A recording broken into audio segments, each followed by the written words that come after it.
Hello everyone, let me introduce myself. My name is Nurfadila Hasbi. I'm from class English Education B 2019. And now, I'm the 5th semester. In this video, is the middle test for Children Language Teaching Methodology by Mr. Ahmad Junaidi, SPD, MPD. And this time, I will explain the material about the mind mapping learning method or metode pembelajaran mind mapping.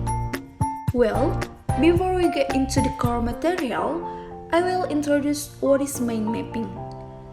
Mind mapping asal mulanya diperkenalkan oleh Tony Buzan tahun 1970-an. Selain itu, teknik ini juga dikenal dengan nama radiant thinking, sebuah mind map yang terdiri dari sebuah ide atau kata sentral dan terdapat 5-10 ide yang lain yang keluar dari ide sentral tersebut. Nah, mind mapping ini berbentuk diagram yang menyerupai pohon dan percabangannya yang berisi tentang poin penting untuk memudahkan mereferensi satu informasi kepada informasi yang lain. Next, description. Mind map, which means mind mapping, yang berarti pemetaan pikiran, is a way to put information into the brain and take it back out of the brain, which is shaped like a map of a street in a city that has many branches consisting of the essence or important points of a material, yang berisi dari intisari atau poin-poin penting suatu materi. Nah, contohnya, seperti halnya peta jalan, kita bisa membuat pandangan secara menyeluruh tentang pokok masalah dalam suatu area yang sangat luas. Nah, dalam sebuah peta ini kita bisa merencanakan sebuah rute yang tercepat dan tepat. Kita bisa mengetahui kemana kita akan pergi dan di mana kita berada.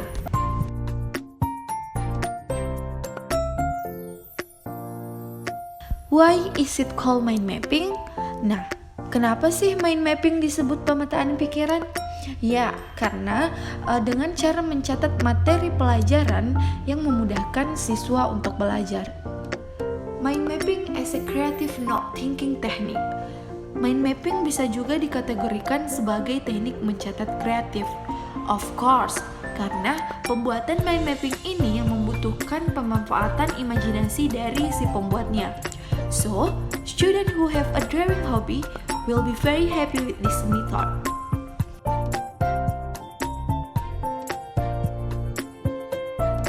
Next, effectiveness of mind mapping learning methods atau efektivitas metode pembelajaran mind mapping. Yang dimana kita ketahui mind mapping ini merupakan teknik penyusunan catatan demi membantu siswa menggunakan seluruh potensi otak agar optimum. Nah, dengan metode mind mapping ini, siswa dapat meningkatkan daya ingat hingga 78%.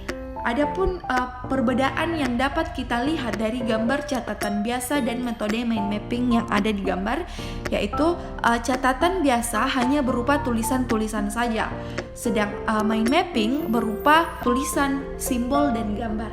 Regular notes only made in one color, hanya satu warna, and mind mapping berwarna-warni, are colorful. Nah, untuk mereview ulang catatan biasa diperlukan waktu yang lama dan membutuhkan waktu belajar yang lebih lama, long time, and berbeda dengan mind mapping yang hanya memerlukan waktu yang pendek untuk mereview ulang dan membutuhkan waktu yang cepat dan efektif belajar. Selain itu, catatan biasa lebih statis dan tidak seperti mind mapping yang membuat individu menjadi kreatif. As for the steps of mind mapping learning method, adapun langkah-langkah metode pembelajaran mind mapping. 1. Competence to be achieved. Guru menyampaikan kompetensi yang ingin dicapai. 2. Presenting the material. Guru menyajikan materi sebagaimana biasanya. 3. Forming groups. Nah, untuk mengetahui daya serap siswa, guru membentuk kelompok berpasangan 2 orang atau lebih. 4. Re-explaining the explanations here. Menugaskan salah satu siswa dari pasangan itu untuk menceritakan ulang materi yang baru diterima dari guru. dan pasangannya mendengar sambil membuat catatan-catatan kecil, kemudian berganti peran. Begitupun kelompok lain. 5. Presenting the result. Menugaskan siswa secara bergiliran atau diacak untuk menyampaikan hasil wawancaranya dengan teman pasangannya. Sampai sebagian siswa sudah menyampaikan hasil wawancara tersebut. 6. Conclusion atau kesimpulan.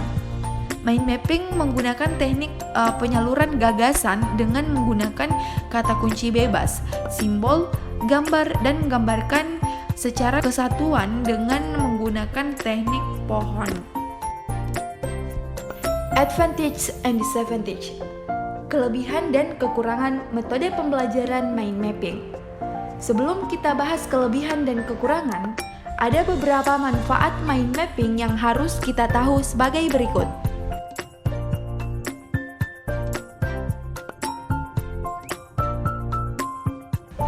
Nah, untuk itu, mind mapping juga memiliki kelebihan, yaitu cara yang cepat. Tekniknya dapat digunakan untuk mengorganisasikan ide-ide yang muncul di kepala Anda.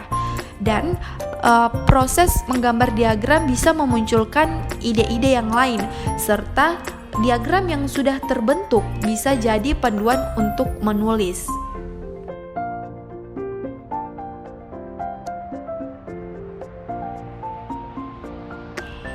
Terlepas dari kelebihan, adapun kekurangan metode pembelajaran mind mapping. Hanya siswa yang aktif yang terlibat, dan tidak sepenuhnya siswa belajar. Bahkan, jumlah detail informasi tidak dapat dimasukkan. Oke, itu saja yang bisa saya sampaikan tentang metode pembelajaran mind mapping. I hope the material is useful and stay healthy. See you next video.